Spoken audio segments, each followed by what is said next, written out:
Welcome to kids spoken world. நம்ம இன்னைக்கு பார்க்க போகிற lesson the last lesson, class 10. இந்த லெசனோட ரைட்டர் அல்ஃபோன்ஸ் டாடட். இந்த லெசன் எதை பற்றி இருக்குன்னா, அதாவது இம்பார்ட்டன்ஸ் ஆஃப் மதர் டங். ஒருத்தருக்கு ஒரு தாய்மொழி எவ்வளோ முக்கியம், அந்த தாய்மொழியை அவங்கக்கிட்ட இருந்து நம்ம பறிச்சிட்டோன்னா அது அவங்களுக்குள்ள எவ்வளோ ஒரு பாதிப்பை ஏற்படுத்தும் அப்படிங்கிறத இந்த லெசனில் கொடுத்துருப்பாங்க. இந்த லெசனோட பேக்ரவுண்ட், அதாவது எந்த பீரியடில் இந்த லெசன் எழுதுனாங்கன்னா 1870 to 1871. அந்த டைமில் பிரஷ்யன் ஆர்மி பிரான்ஸ் ஆர்மியை டிஃபீட் பண்ணியிருக்காங்க, அதாவது தோற்கடிச்சிருக்காங்க.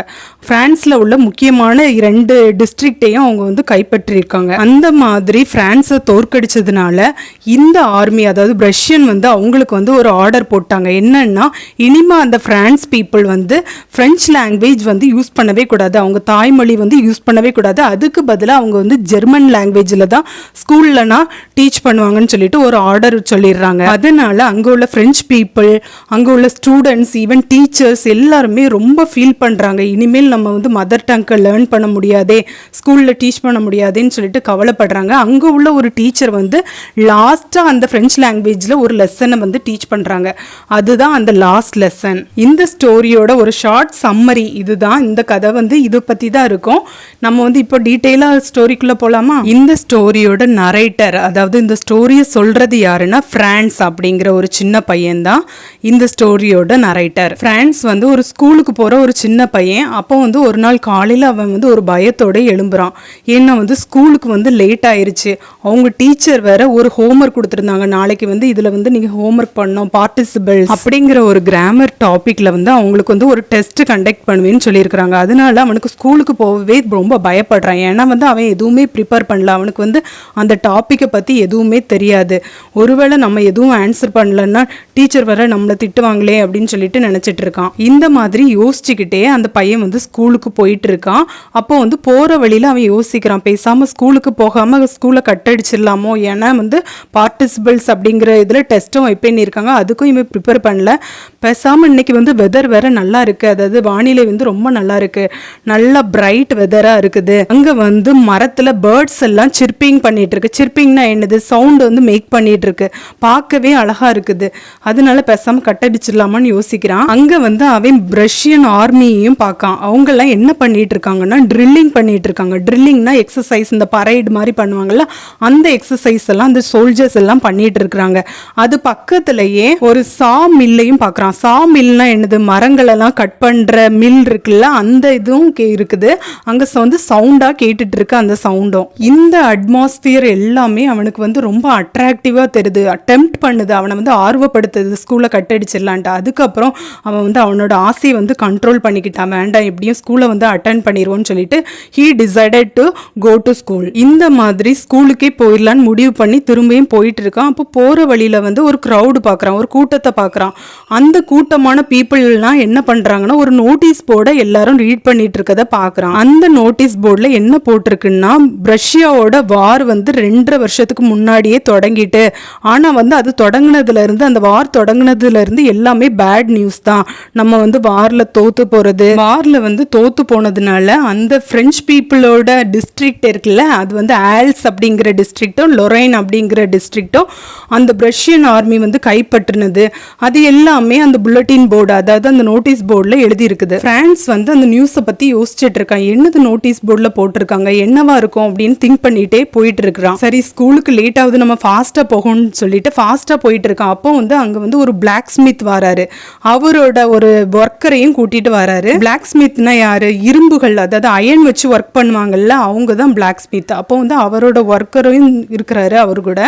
அப்போ நீ எதுக்கு இவ்வளோ ஃபாஸ்ட்டாக போகிற, ஸ்கூலுக்கு இன்னும் டைம் இருக்கு, நீ இவ்வளோ ஃபாஸ்ட்டாக போகணுன்ட்டு இல்லை அப்படின்னு சொல்லிட்டு அந்த பிளாக் ஸ்மித் சொல்கிறாரு. இதை அந்த பிரான்ஸ் கேட்டதும் அவன் என்ன நினைக்கானா, நம்ம ஆல்ரெடி ஸ்கூலுக்கு லேட் ஆயிடுச்சு, ரொம்ப லேட்டாக போகிறதுனால நம்மளை ஃபன்னுக்கு, அதாவது கிண்டல் பண்ணுறாங்க போல், ஸ்கூலுக்கு இன்னும் போகிறதுக்கு டைம் இருக்குன்னு கிண்டல் பண்ணுறாங்கன்னு நினச்சிட்டு பிறகு ஸ்கூலுக்கு போயிடுறான். ஸ்கூல் கார்டனை ரீச் பண்ணிடுறான். அங்கே பார்த்தோன்னா எல்லாமே டிஃப்ரெண்ட்டாக இருக்குது. யூஸ்வலாக மார்னிங் ஸ்கூல் எப்படி இருக்கும், பிள்ளைங்க எல்லாமே ரொம்ப ஷவுட் பண்ணிட்டு ரொம்ப நாய்ஸாக இருக்கும், சத்தமாக கேட்டுட்டு இருக்கோம். டெஸ்க்கு அங்கே இங்கேன்னு மூவ் பண்ணுற சவுண்டு வந்து கேட்கும். சில்ட்ரன் எல்லாரும் ஏதாவது ரைம்ஸ் ஏதாவது ரிப்பீட் பண்ணுற சவுண்ட் கேட்குறோம், ஏதாவது கேட்டுகிட்டே இருக்கோம். ஆனால் எந்த சத்தமும் இல்லாமல் ரொம்ப காமாக இருக்குது. அங்கே இருக்கிற அந்த ஸ்கூல் அட்மாஸ்பியர் எப்படி இருக்குதுன்னா, ஏதோ சண்டே போல் ஞாயிற்றுக்கிழமை தெரியாமல் ஸ்கூலுக்கு வந்துட்டோமோ அந்த அளவுக்கு நினைக்கிற அளவுக்கு வந்து அங்கே உள்ள அட்மாஸ்பியர் எந்த ஒரு சத்தமுமே இல்லாமல் அமைதியாக இருக்குது. ஃப்ரான்ஸ் வந்து நினச்சிருந்தா எப்படியாவது டீச்சருக்கு தெரியாமல் நம்ம மெதுவாக யார் கண்ணிலையும் படாமல் போய் அவன் சீட்டில் வந்து உட்காந்துடணும் கிளாஸ்லன்னு நினச்சான். ஆனால் வந்து இப்போ அவன் நினச்சது நடக்காது. ஏன்னா வந்து ஸ்கூலே அவ்வளோ அமைதியாக இருக்குது, இவன் எப்படியும் யார் கண்ணிலையும் படாமல் வந்து போக முடியாதுன்னு நினைக்கிறான். ஃப்ரான்ஸ் வந்து இப்போ அவனோட கிளாஸுக்கு வந்து அப்படியே உத்து பார்க்குறான் வாசலில் நின்றுட்டு. அப்போ வந்து எம் ஹேமல் யாருன்னா அவனோட டீச்சர், ஒரு சார். ஸோ அந்த டீச்சர் வந்து அவனை பார்த்ததும் சரி வா அப்படின்னு சொல்லிட்டு உள்ளே கூப்பிடுறாங்க. அந்த டீச்சரோட கையில் வந்து ஒரு ரூலரும் இருக்குது. ரூலர்னா என்னது, ஒரு பெரம்பும் வச்சுருக்காங்க. அப்போ நமக்கு கண்டிப்பாக இன்னைக்கு அடி விழுந்துரும்னு நினைக்கிறான். ஆனால் வந்து அந்த டீச்சர் வந்து அடிக்கவும் இல்லை, எப்படியும் திட்டையாவது செய்வாங்க, எல்லார் முன்னாடியும் நமக்கு வந்து ரொம்ப அஷேம் ஆயிரும் அப்படின்னு நினைக்கிறான். ஆனால் டீச்சர் திட்டவும் இல்லை. கோ டு யுவர் சீட், அதாவது உன் இடத்துக்கு போய் உட்காருன்னு சொல்லிட்டாங்க. இவனுக்கு வந்து ரொம்ப ஆச்சரியமா இருக்கு, என்னடா எல்லாமே இன்னைக்கு வந்து டிஃப்ரெண்டா நடக்குதுன்னு. அன்னைக்கு வந்து அந்த டீச்சர் கூட ரொம்ப டிஃப்ரெண்டா ட்ரெஸ் பண்ணியிருக்காங்க. யூஸ்வலா வந்து அவங்க அந்த ட்ரெஸ் வந்து ஏதாவது ஸ்கூல்ல இன்ஸ்பெக்ஷன் வச்சா இல்லைன்னா ப்ரைஸ் டேஸ் ஏதாவது வச்சா இம்பார்ட்டன்ட் ஃபங்க்ஷனுக்கு தான் அந்த மாதிரி ட்ரெஸ் பண்ணுவாங்க. ஆனால் வந்து அன்னைக்கு எப்படி ட்ரெஸ் பண்ணியிருக்காங்கன்னா, அவங்க வந்து ஒரு பியூட்டிஃபுல்லான கிரீன் கோட் வந்து போட்டிருக்கிறாங்க, ஒரு ஃப்ரில் வச்ச ஒரு ஷர்ட்டும் போட்டிருக்கிறாங்க, ஒரு லிட்டில் பிளாக் சில்க் கேப், அதாவது சில்க் கேப், ஒரு தொப்பியும் வச்சிருக்காங்க. அதில் வந்து எம்ப்ராய்டரிலாம் போட்டிருக்குது. யூஸ்வலாக அவங்க வந்து ஸ்கூலில் ஏதாவது ஃபங்க்ஷன் இன்ஸ்பெக்ஷன் அந்த மாதிரி தான் அந்த ட்ரெஸ்ஸை வந்து வியர் பண்ணுவாங்க. இன்னொரு ஆச்சரியப்படத்தக்க ஒரு விஷயம் என்னென்னா, அந்த லாஸ்ட் பெஞ்ச் வந்து அவனோட கிளாஸில் எப்போவுமே லாஸ்ட் பெஞ்ச் வந்து எம்டியாக தான் இருக்கும், யாருமே இருக்க மாட்டாங்க. ஆனால் அன்னைக்கு பார்த்து வில்லேஜில் முக்கியமான ஹெட் எல்லாமே அதில் உட்காந்துருக்காங்க. ஈவன் வயசானவங்களோட ஓல்டு ஹாசர்னா வில்லேஜில் வந்து முக்கியமான பர்சனும் அங்கே உட்காந்துருக்காங்க. எப்படி உட்காந்துருக்காங்கன்னா, அவங்க வந்து தலையில் வந்து 3 கார்னர்டு ஹேட், அதாவது 3 முக்கு வச்சு அந்த தொப்பியும் வியர் பண்ணியிருக்கிறாங்க அந்த ஹாசர், அதாவது வில்லேஜில் முக்கியமான பர்சன். ஃபார்மர் மேயரும் இருக்காரு. அந்த ஃபார்மர் மேயர்னா யார், முன்னாள் மேயரும் இருக்கிறாரு, ஃபார்மரும் இருக்காங்க, போஸ்ட் மாஸ்டர் இருக்காங்க, செவரல் அதர்ஸ், ஒரு நிறைய பேர் முக்கியமானவங்க வில்லேஜில் உள்ளவங்க பெரியவங்க பின்னாடி உட்காந்துருக்காங்க அந்த லாஸ்ட் பெஞ்சில். அந்த ஓல்டு ஹாசர் பார்த்தோம்ல, அதாவது வில்லேஜ் ஹெட், அந்த வயசானவங்க எப்படின்னா ஒரு புக்கு வந்து கொண்டு வந்திருக்காங்க. அது வந்து டான் ஆகி போய் இருக்குது, கிழிஞ்சு போய் இருக்குது. ஒரு பழைய புத்தகத்தை ஒன்று கொண்டு வந்திருக்கிறாங்க. அதையும் அவங்க வந்து முட்டில் வச்சிருக்கிறாங்க. அவங்களோட கண்ணாடியையும் அது மேலே வச்சிருக்கிறாங்க, அந்த புக்கு மேலே. ஃப்ரான்ஸ்க்கு வந்து ஒன்றுமே புரியலை, என்னதான் நடக்குது அப்படின்னு யோசிக்கிறான். இப்போ அவனோட டீச்சர் எம் ஹேமல் வந்து அவங்களோட லாஸ்ட் லெசனை டீச் பண்ண போகிறாங்க. அப்போ வந்து டீச் பண்ணுறதுக்கு முன்னாடி சொல்கிறாங்க, இதுதான் என்னோட லாஸ்ட் லெசன், இனிமேல் வந்து உங்களுக்கு வந்து ஜெர்மன் லாங்குவேஜ் தான் டீச் பண்ணுவாங்க. எதனாலன்னா பிரஷியன்ஸ் வந்து நம்மளோட ஃப்ரெஞ்சை வந்து கைப்பற்றிட்டாங்க. நம்ம வந்து வாரில் டிஃபீட் ஆனதுனால, தோற்று போனதுனால இனிமேல் வந்து ஃப்ரெஞ்ச் லாங்குவேஜ் வந்து ஸ்கூலில் டீச் பண்ணக்கூடாது. அதாவது எந்தெந்த டிஸ்ட்ரிக்ட்னா ஆல்சேஸ் அண்ட் லொரைன் அப்படிங்கிற ஃப்ரெஞ்சில் உள்ள டிஸ்ட்ரிக்ட்லாம் ஸ்கூலில் வந்து ஃப்ரெஞ்ச் லாங்குவேஜுக்கு பதிலாக அவங்களோட லாங்குவேஜ் ஜெர்மன் லாங்குவேஜ் தான் டீச் பண்ணணும்னு சொல்லியிருக்கிறாங்க. அதனால நாளைக்கு வந்து உங்களுக்கு வந்து ஒரு ஜெர்மன் டீச்சர் வந்து டீச்சராக வருவாங்கன்னு சொல்லிட்டு சொல்கிறாங்க. இதுதான் என்னோட லாஸ்ட் லெசன், அதனால கவனமாக கவனிங்கன்னு சொல்கிறாங்க. இதை கேட்டோன்னே ஃப்ரான்ஸ்க்கு ரொம்பவே ஷாக்காக இருக்குது. அப்போ இனிமேல் வந்து என்னால் ஃப்ரெஞ்ச் லாங்குவேஜ் படிக்கவே முடியாதா அப்படின்னு யோசிக்கிறான். இப்போ தான் அவனுக்கு வந்து அந்த போர்டு, இந்த நியூஸ் போர்டு பார்த்தோம்ல, நோட்டீஸ் போர்டு வர்ற வழியில் பார்த்தான்ல, அது வந்து இப்போ தான் அவனுக்கு வந்து ஞாபகம் வருது.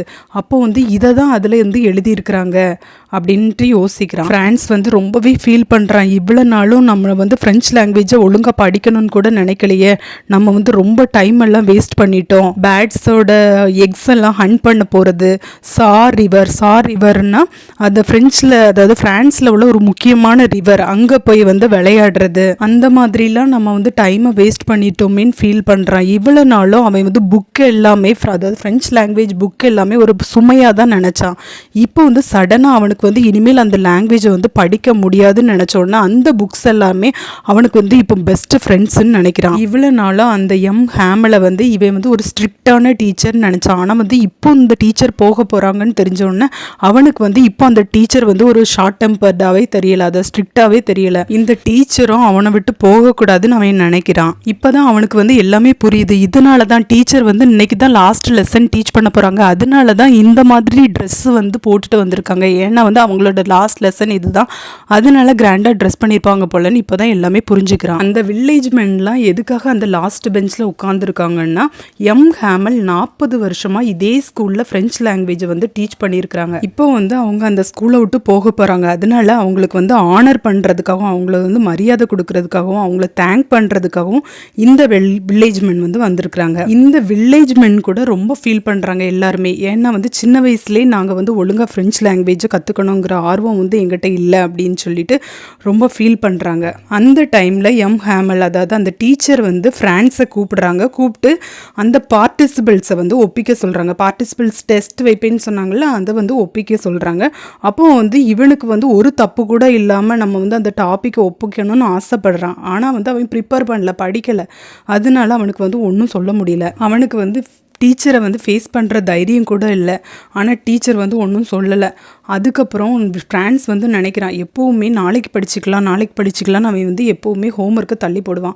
ஆனால் வந்து இப்போ வந்து அவனுக்கு படிக்கிற வாய்ப்பே அவனை விட்டு போயிடுச்சு. இனிமேல் வந்து ஃப்ரெஞ்ச் லாங்குவேஜ் அங்கே படிக்கவே முடியாது. மிஸ்டர் ஹேமல் அதாவது அந்த டீச்சர் வந்து என்ன சொல்கிறாங்கன்னா, இங்கே வந்து ஃப்ரான்ஸ் மட்டும் தப்பு பண்ணவே கிடையாது, இங்கே இருக்கிற எல்லாருமே அதாவது பீப்புள் ஆஃப் அல்சேஸ் அந்த டிஸ்ட்ரிக்டில் உள்ள எல்லாருமே தப்பு பண்ணவங்க தான். அவங்க வந்து ஒரு சீரியஸாகவே இல்லை, அதாவது ஒரு படிப்பில் வந்து ஒரு சீரியஸ்னஸே இல்லை. டீச்சர் வந்து என்ன சொல்கிறாங்கன்னா, அந்த பிரஷியன்ஸ் இருக்காங்கல்ல, அவங்களாம் நம்மளை பார்த்து சிரிக்க போகிறாங்க.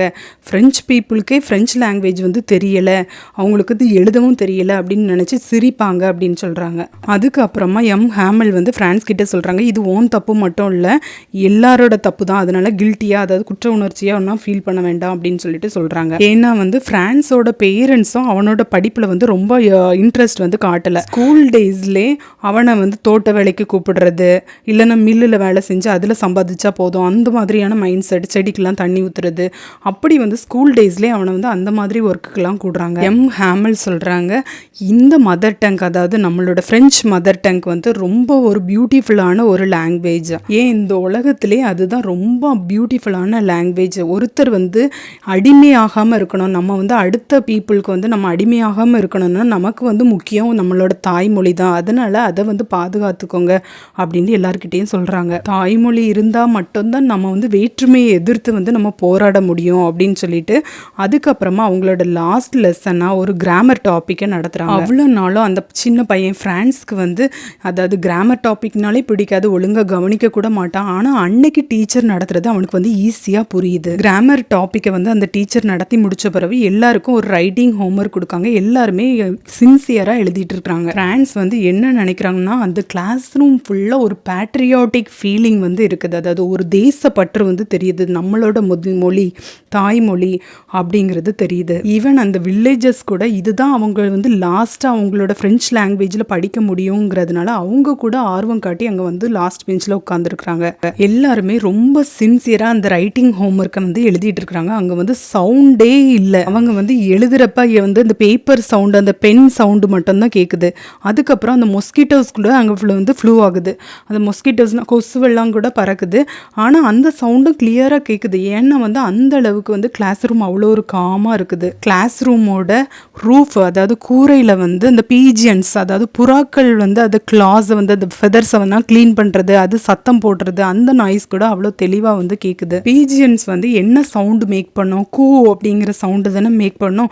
அப்போ வந்து இந்த ஃப்ரான்ஸ் வந்து யோசிக்கிறான், பிரஷியன்ஸ் வந்து விட்டால் இந்த புறாக்களையும் அவங்களோட அதாவது ஜெர்மன் லாங்குவேஜில் தான் கூ அப்படிங்கிற சவுண்டுக்கு என்ன வேர்டோ அதை தான் மேக் பண்ணணும்னு சொல்லுவாங்க போலயே அப்படின்னு யோசிக்கிறான். ஃப்ரான்ஸ் என்ன நினைக்கிறான்னா, அதாவது ஒருத்தருக்கு வந்து தாய்மொழிங்கிறது தானாக வர்றது, நேச்சுரலாக உள்ளது, அடுத்த மொழியை வந்து யார் மேலேயும் திணிக்கக்கூடாதுன்னு நினைக்கிறான். எல்லாருமே சின்சியராக எழுதிட்டு இருக்காங்க அந்த கிளாஸில். அப்போது வந்து ஃப்ரான்ஸு எழுதிட்டு இருக்கும்போது இடையில அவங்க டீச்சரை பார்க்குறான் என்ன பண்ணுறாங்கன்ட்டு. அந்த டீச்சர் வந்து அப்படி ஸ்டில் அப்படி சில மாதிரி நின்றுட்டு இருக்காங்க, எதையோ அப்படி வெறிச்சு பார்த்துட்டே இருக்காங்க, அந்த கிளாஸ் ரூமே பார்த்துட்டு இருக்காங்க. அதாவது இவ்வளோ நாள் அவங்க இருந்த நினைவுகள் எல்லாத்தையுமே அவங்க சேர்க்கிற மாதிரி பார்க்குறாங்க. இதே ஸ்கூலில் வந்து அவங்க 40 வருஷமாக ஒர்க் பண்ணியிருக்கிறாங்க. அப்போ வந்து என்னென்ன சேஞ்சஸ்லாம் வந்திருக்கு, டெஸ்கில் வந்து டெஸ்க்லாம் மாற்றிருக்கிறாங்க. அங்கே உள்ள குட்டி குட்டி ட்ரீஸ் எல்லாமே பெரிய ட்ரீஸாக வளர்ந்துருக்கு. அந்த மாதிரியான மாற்றங்கள் தான் வந்திருக்கு. ஃப்ரான்ஸ் வந்து நினைக்கிறான் அவங்க டீச்சர் வந்து இந்த ஸ்கூலை விட்டு போக போகிறாங்கன்னு ரொம்ப மனசு உடஞ்சு போய் இருக்கிறாங்க. அதனால தான் இந்த மாதிரி ஒரே இடத்த அப்படி பார்த்துட்டே இருக்கிறாங்க. கிளாஸ் ரூமே அப்படி வெறிக்க பார்க்குறாங்க அப்படின்னு யோசிக்கிறேன். அந்த டைமில் வந்து ஒரு சவுண்டு கேட்குது. அதாவது இந்த டீச்சர் இருக்கிறாங்களா அவங்களோட சிஸ்டர் வந்து பேக்கிங் பண்ணிட்டு இருக்கிறாங்க. நாளைக்கு வந்து ஊருக்கு கிளம்பணும்ல, அதனால எல்லா லக்கேஜும் பேக் பண்ணிட்டு இருக்கிறாங்க. அப்ஸ்டேர்ஸ் அதாவது மாடியில் உள்ள ரூமில் வந்து சவுண்ட் கேட்குறது, அந்த லக்கேஜை இழுக்கிறது அதெல்லாம் சவுண்ட் கேட்குது. எல்லாருமே ரைட்டிங் டாஸ்க்கை வந்து கம்ப்ளீட் பண்ண பிறகு ஒவ்வொருத்தரும் அந்த சவுண்ட்ஸ் ஆஃப் ஆல்ஃபபெட்ஸை வந்து எல்லாருமே சொல்கிறாங்க. அதாவது ஃப்ரெஞ்ச் லாங்குவேஜில் உள்ள ஆல்ஃபபெட்ஸ் எல்லாரும் சேர்ந்து வந்து ரிசைட் பண்ணுறாங்க. அதாவது சேர்ந்து கோரஸாக ஆல்ஃபபெட்ஸை சொல்கிறாங்க. இதை பார்த்தோன்னே ஃப்ரான்ஸுக்கு வந்து சிரிக்கிறதா என்ன பண்ணுறதுன்னு தெரில. ஏதோ இப்போ தான் குழந்தைங்க மாதிரி ஆல்ஃபபெட்ஸ் எல்லாம் சொல்கிறாங்களே நினைக்கிறேன். ஃப்ரான்ஸுக்கு வந்து ஒரு மாதிரி மிக்சடு ஃபீலிங்காக இருக்குது. அதாவது எமோஷ்னலாகவும் ஆகுறான், இனிமேல் வந்து தாய்மொழியை கற்றுக்க முடியாதுன்னு நினைக்கிறான். அதே டைமில் இப்படி பெரியவங்க கூட இந்த மாதிரியெல்லாம் ஆல்ஃபபெட்ஸ் ரிசைட் பண்ணுறாங்களே நினச்சி ஒரு பக்கம் அவனுக்கு ஃபன்னாகவும் இருக்குது, வேடிக்கையாகவும் இருக்குது, சிரிப்பாகவும் இருக்குது. ஃப்ரான்ஸுக்கு வந்து இந்த லாஸ்ட் லெசன், அதாவது டீச்சர் நடத்தின இந்த லாஸ்ட் லெசனை மறக்கவே முடியாது. அந்த டைமில் கரெக்டாக சர்ச்சில் உள்ள பெல் வந்து ரேங்க் ஆகுது. கரெக்டாக 12 o'clock. ரஷ்யன் சோல்ஜர்ஸ் எல்லாருமே அந்த ட்ரில்லிங் சவுண்டை மேக் பண்ணிட்டு அந்த ட்ரம்பட் சவுண்ட் எல்லாமே கேட்குது. அப்படியே வாராங்க. இந்த சவுண்டெல்லாம் கேட்டதுமே எம் ஹேமலோட ஃபேஸ் வந்து அப்படி கலர்லெஸ்ஸாக மாறிட்டு முகமே மாறி போச்சு. ஃப்ரான்ஸ் என்ன சொல்கிறான்னா இது வரைக்கும் அந்த டீச்சரோட முகத்தை வந்து அப்படி பார்த்ததே இல்லை, அவ்வளோ ஒரு கவலையாக இருந்தாங்கன்னு சொல்கிறான். எம் ஹேமல் வந்து லாஸ்ட்டாக பேசணும்னு ட்ரை பண்ணுறாங்க. ஆனால் வந்து அவங்களால பேச முடியல. அவங்களுக்கு வந்து ஃபுல் ஆஃப் எமோஷன், அப்படியே கவலையில் பேச்சு கூட வரமாட்டேங்க. பேச முடியாததுனால ஒரு சாக் எடுக்காங்க. ஒரு சாக் பீஸ் எடுத்து போர்டில் வந்து எழுதுறாங்க. என்ன எழுதுறாங்கன்னா விவி லா ஃப்ரான்ஸ் அப்படின்னு எழுதுறாங்க. அப்படின்னா என்ன மீனிங்னா லாங் லிவ் ஃப்ரான்ஸ், அதாவது ஃப்ரான்ஸ் நீடோடி வாழணும் அப்படின்ட்டு எழுதுறாங்க. அப்படி எழுதிட்டு அப்படியே வாலில் அப்படி சாஞ்சிடுறாங்கன்னா அப்படி பெண்ட் பண்ணுறாங்க. வாலில் கவலையில் அப்படியே பெண்ட் பண்ணிடுறாங்க. அவங்களுக்கு வந்து எமோஷனில் பேச்சு வரல, அதனால சிக்னல் பண்ணுறாங்க. சரி கிளாஸ் முடிஞ்சிட்டு கிளம்புங்கன்னு அப்படி வந்து ஒரு சிக்னலை கிளம்புறாங்க. கிளாஸ் வந்து முடிஞ்சிருது. இதோட இந்த லெசன் வந்து முடியுது. உங்களுக்கு இந்த லெசன் புரிஞ்சுதா? இந்த லெசன் வந்து ரொம்பவே ஒரு எமோஷ்னலான லெசன். இந்த லெசனை உங்களுக்கு கேட்குறப்ப எப்படி வந்து உங்களுக்கு ஒரு ஃபீல் வந்துச்சு? உங்களுக்கும் இந்த மாதிரியான பேட்ரியாட்டிக் ஃபீல் வந்துச்சா? உங்களுக்கு வந்து உங்களோட மதர் டங் மேலே ஒரு அஃபெக்ஷன் வந்துச்சான்னு சொல்லிட்டு எனக்கு கமெண்ட் பண்ணுங்கள். If you like my way of teaching, like my channel, subscribe my channel and share it with your friends. Thank you.